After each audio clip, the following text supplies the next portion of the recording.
This conference will now be recorded.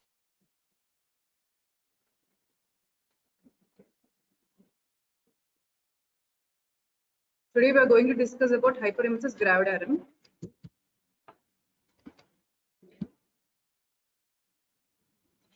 So first you should know what is hyperemesis. So it is nothing but excessive vomiting which will hamper the daily activities of the pregnant woman. So vomiting is a symptom. So patient will tell you that she is having vomiting, that is symptom. And it can be related to pregnancy or it can be a manifestation of medical, surgical, gynae complications. So always hyperemesis gravidarum is exclusion of diagnosis. So first you have to exclude all other causes which can cause vomiting, and then you have to come to a diagnosis of hyperemesis gravidarum. So what are the things you need to know? Causes during early pregnancy and causes of vomiting during late pregnancy. During early pregnancy, simple vomitings, that is due to morning sickness and due to pernicious, it is also called as pernicious vomiting, hyperemesis gravidarum. And when it is associated with pregnancy, that is, in pregnancy, they can because of medical, surgical, and gynecological causes. I'll tell you the causes in the slides are in the later thing. Late pregnancy, also the patient can have symptoms. So usually early pregnancy is usually the patient will have symptoms of vomitings up to 12 weeks, maximum 20 weeks. So usually after 12 to 20 weeks, the vomitings will subside in a normal pregnancy. But sometimes they can continue during late pregnancy. That is when there is continuation or reappearance of simple vomiting of pregnancy. So in early weeks, the vomitings have stopped and then again they reappear after 20 weeks. Suppose if the patient is complaining of vomitings till 12 weeks. Again, she comes to you at 32 or 33 weeks. That is nothing but reappearance of vomitings. And it can be due to acute fulminating preeclampsia. So what are the conditions you have to exclude? That is, in medical causes, you have to exclude intestinal infestations, UTI. So in pregnancies, UTI is very common. You have to exclude urinary tract infection. UTI is nothing but urinary tract infection.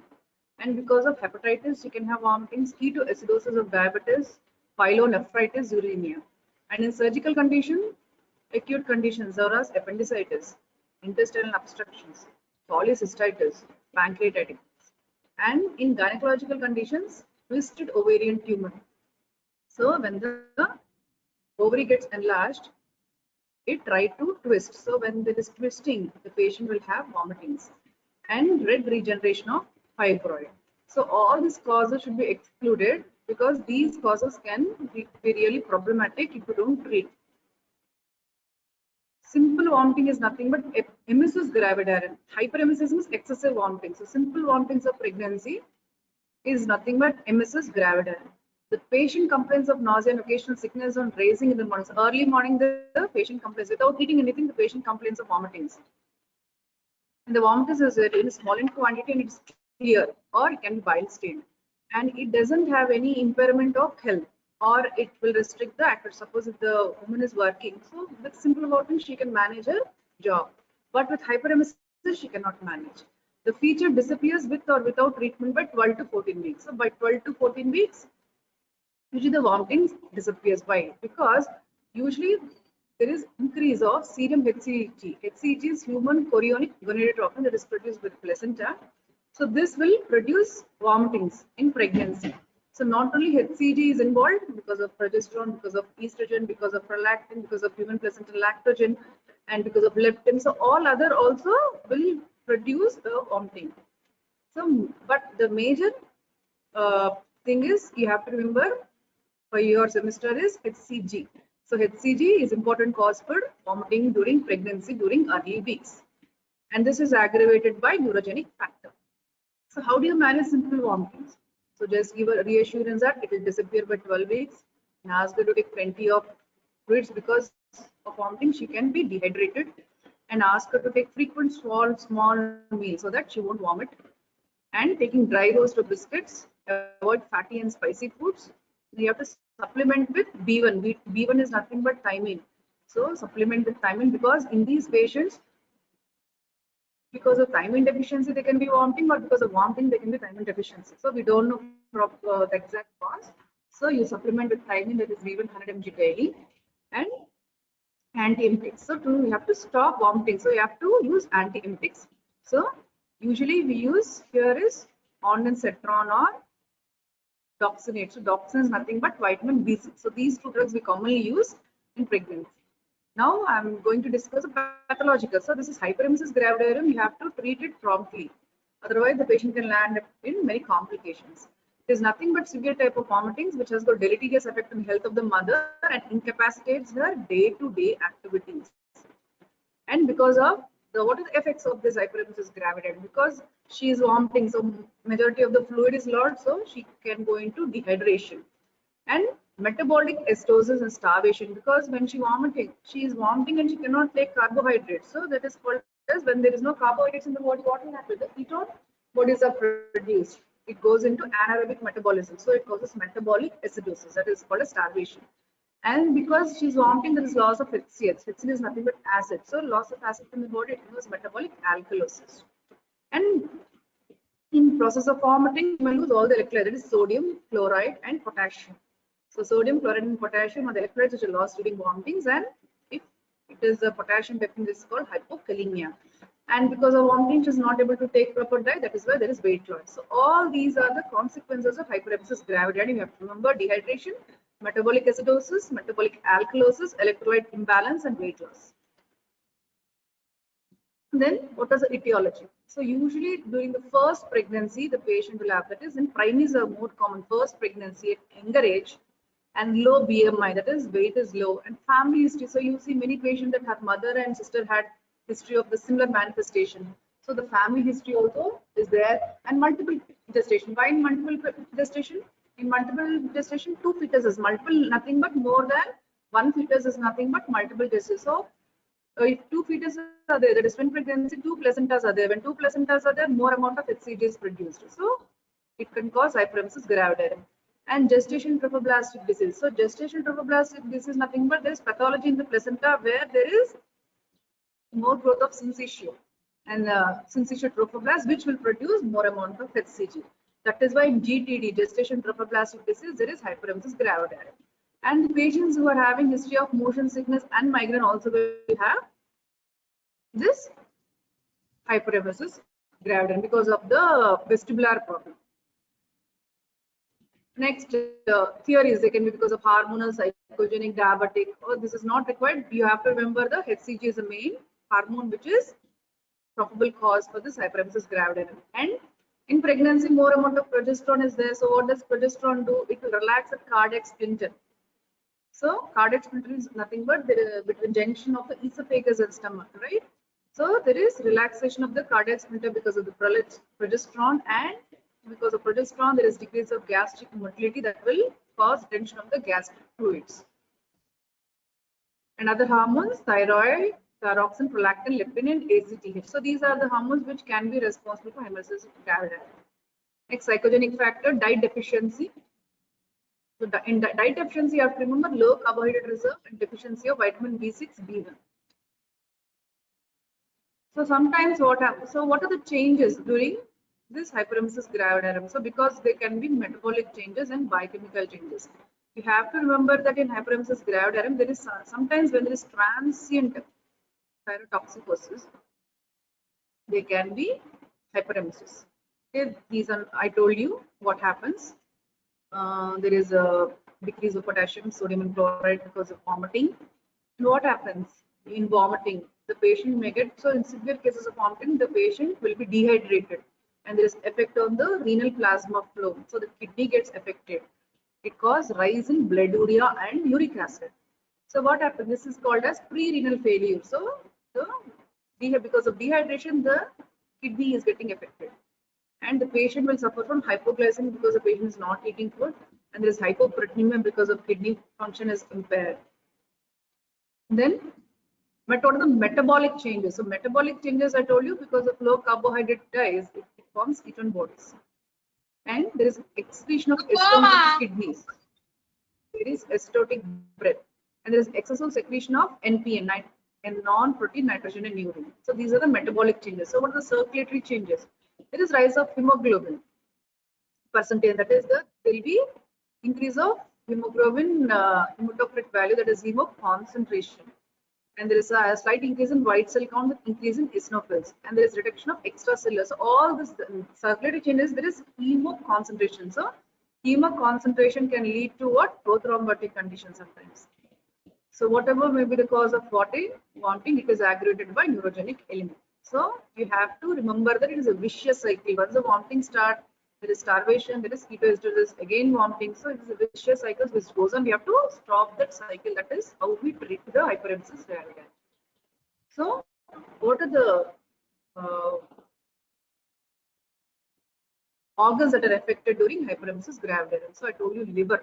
Liver is the organ affected. So next, kidneys, heart and brains, every organ is affected. So how the patient will present? So she'll have dehydration. So dehydration means she'll have sunken eyes, she'll have dry tongue, okay, and she'll have tachycardia, she'll have low blood pressure is low. All these are, so she'll have palpitations. So all these are the symptoms of hyperemesis gravidarum. So jaundice is a late fever, that is, she's going into liver failure. So you have a scoring system called as PQQE, pregnancy unique quantification of emesis index. So you just need to know what are the factors that are included in PQQE. That is number of nausea per day she's having, number of episodes of vomiting she's having. So nausea different from vomiting. Okay, nausea is nothing but feeling of vomiting. She will not vomit. That is called as nausea. Number of episodes of emesis per day, number of episodes of retching. So that is how you calculate the score. This is not required for you. Then what you want to order?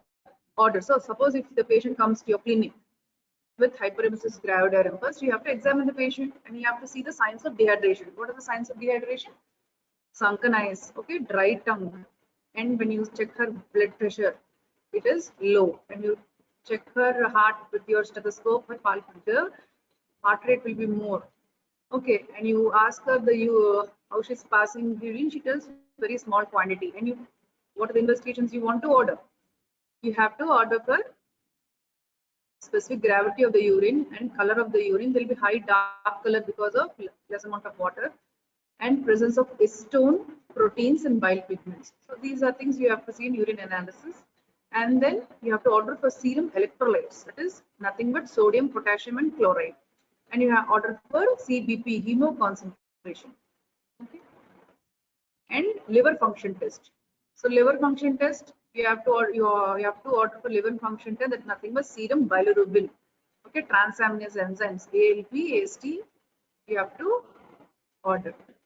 And abnormal liver function tests are related to starvation, resolve. So these are all the transient changes. So the kidney functions and liver functions in hyperemesis gravidarum are transient changes. But if you don't treat at the correct time, the patient can go into very severe condition, like she may require dialysis also. So that is the seriousness of this condition. They are transient, but you have to treat. And you have to check for TSH, T3, T4. Okay. Ultrasound to exclude multiple gestation and gestation trophoblastic diseases. And sometimes you have to check for ophthalmic exam because in very severe vomiting, there is severe retching. What happens? There can be retinal hemorrhages and retinal detachment, which can be dangerous to the patient. And with electrolyte, when you check for order for electrolytes, if there is hypokalemia, you have to order for ECG to see any changes in the heart. Then differential diagnosis you have to keep in mind. That is liver disorders, gastric disorders, and preeclampsia health. You have to keep in your mind in this DDs. Okay. And then why you are very afraid of this condition? Because the complications it has on the mother and fetus. So now you have to know what are the complications. So problems are neurological complications. So it is affecting the brain. So what are the neurological complications in hyperemesis gravidarum? It is Wernicke's encephalopathy. Next, pontine myelinolysis and peripheral neuritis and Korsakoff psychosis. So these are the conditions which can be present in hyperemesis gravidarum. So Wernicke's encephalopathy is due to usually because of thiamine deficiency. Thiamine deficiency that will cause. So there's a triad in Wernicke's encephalopathy that is nothing but the patient will have confusion. She will have ocular disturbances like nystagmus, diplopia, and sixth nerve fallacy, and she'll be having ataxia. So that is tried in Wernicke's encephalopathy. So what happens when the patient comes? We should never give dextrose to the patient. Why? Because in case of thiamine deficiency, you give dextrose. Wernicke's encephalopathy, Korsakoff psychosis is aggravated. So never give first dextrose to a hyperemesis gravidarum. First correct with RL, ringolactate, and normal saline. Don't give dextrose to the patient. That is very important. In any case of vomiting, not only in pregnancy, in other cases also, never give dextrose to a hyperemesis patient. Next, Fontan myelinosis.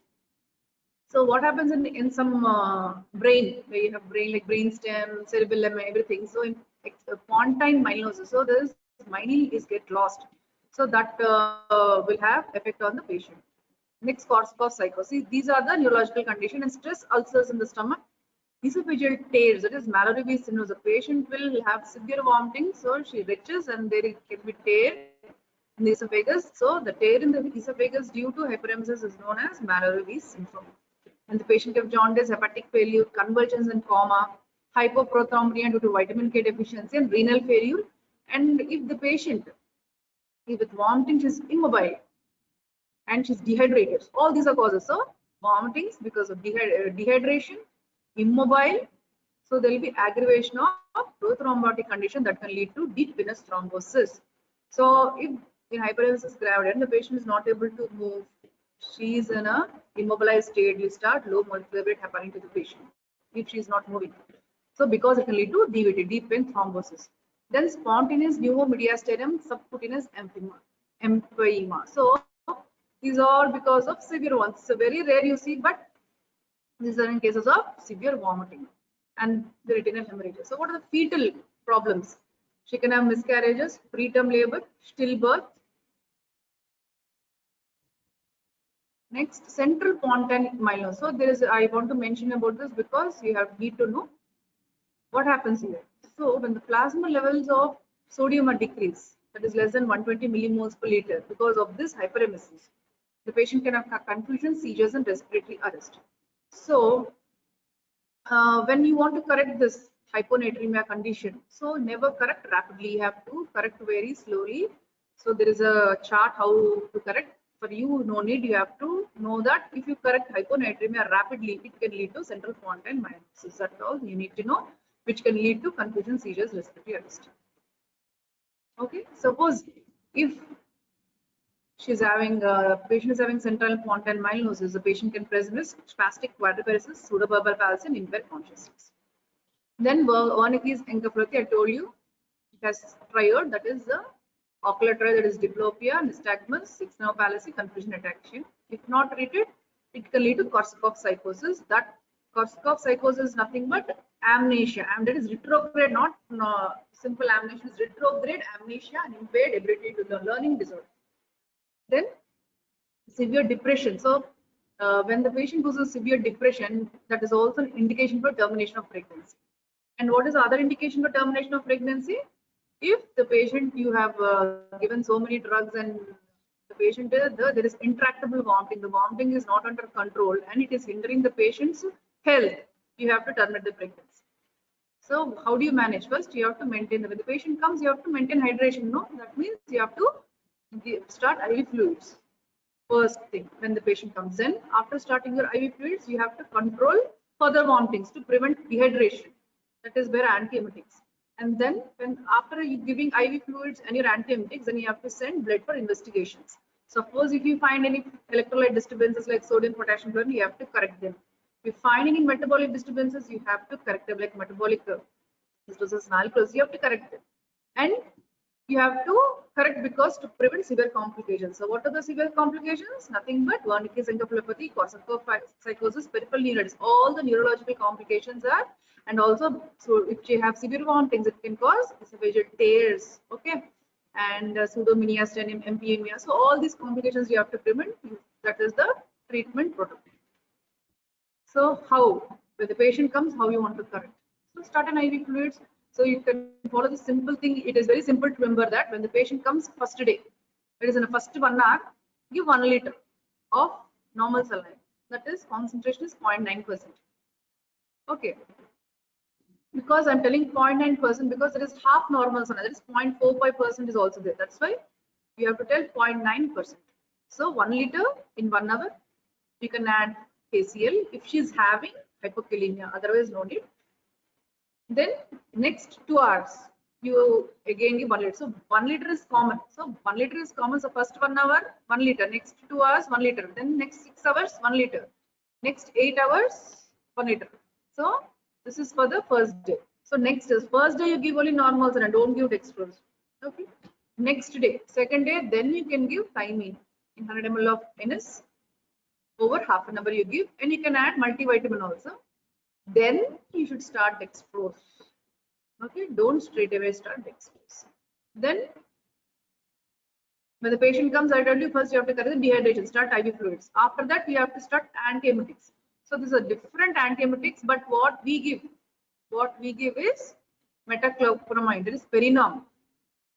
5 to 10 mg orally, IV 6 to 8 hours, but because it is having extra pyramidal side effects, rather than metoclopramide, we prefer ondansetron in our institute. So ondansetron, that is trade-name is Joper, you give 8 mg, you have 2 doses, 4 mg and 8 mg, you give 8 mg orally BD. So 2 times a day, 6 hourly you can give. So other drugs, if with these 2 drugs, if they are not coming under control, you can use other drugs, antiemetics. Next, last is you can use steroid for correction. That is methylprednisolone 16 mg 8 hours. So you can give methylprednisolone or you can use directly hydrocortisone. If the vomiting is not under control, you can put hydrocortisone in drip 100 mg. Drip you can put IV. You can give hydrocortisone. So these are the we give metoclopramide, ondansetron, and methylprednisolone and hydrocortisone. These are the common drugs we use. Then when you are monitoring the patient, you have to chart. Put a chart in your case sheet. The temperature of the patient, pulse and BP you have to record, and you have to strictly monitor input-output chart. Okay, and you have to monitor the ketone bodies, and weight should be monitored, and electrolytes is very important because if the potassium is low, hypokalemia, it can cause heart problems. So serum electrolytes are important. Next, women advised to take several small ways. So first, suppose if you started hydration, if you started antiemetics, and then her vomiting stops. You want to start her meals first 24 hours after stoppage of her vomitings. You have to wait. Don't directly start away your meals after vomiting subside. Wait for first 24 hours after vomiting subsides, and then start a small amount of meals. Okay, but avoid an empty stomach. Avoid offenses. So simple thing, dry roast, biscuit. These are the simple things you have to start. Then, so these are the drugs. So doxylamine and vitamin B6. Vitamin B6 first line of drug. So we usually give TID 3 times a day. Okay. I have discussed metoclopramide is nothing but dopamine antagonistic. And these are because these are drug is not tolerated because of extrapyramidal symptoms. So this is a chart. So mild you can manage with the drugs, dietary management and drugs, but in moderate you have to go for higher drugs. Severe you have to start intravenous. So severity is nothing but patient clinical condition and investigation. You know the severity. Okay. So how do you know she is improving? So when the vomiting subsides and she feels good, better, and she tells that she's hungry, because in hyperemesis she tells I don't want to eat anything. But here when the condition, she only tells us that I want to eat something. So the disappearance of acetone smell in the breath and her pulse, BP, and her input-output charts are normal. So what is the normal urine output? 30 ml per hour. That is very important. So start bland diet with small amount of meals. If she's not tolerating, you can go nasoenteral or nasogastric feeds. Okay, that is called TPN, total parenteral will rarely be required in hyperemesis gravidarum. But if it is required, TPN has its own complications like sepsis, pneumothorax, thrombosis, immunosuppression. Enteral feeding by nasogastric tubes. Then that is extreme is feeding gastrostomy and gynostomy that we don't do. Usually, if it goes to that extent, we terminate the pregnancy. Okay. So this is a chart, just summarizes all the things. So when a patient comes, to you in the OP with case of hyperemesis gravidarum, how do you want to treat? So first, you have to maintain the hydration. So first, when the patient first maintain hydration, start IV fluids. The regimen is there. So first day how to start, second day what to start. After that, start antiemetics. So what are the antiemetics you want to use? So start. Then third is take the blood for investigation and see any complications are there. That is like liver, RFT, LFT, electrolytes. All this you have to send and ultrasound to exclude other causes of hyperemesis gravidarum. And then you have to treat. So you have to take care of the pregnancy. So you have to take care of the, so you have to see in ultrasound whether fetal heart is good or not. And you have to start after vomiting subsides, you have to start an oral fluids. So this is how you manage. This is a very simple topic, but when complications occur, really it is really nightmare to the pregnant patient. So it is not that easy to control vomiting sometimes in some patients. Okay, thank you.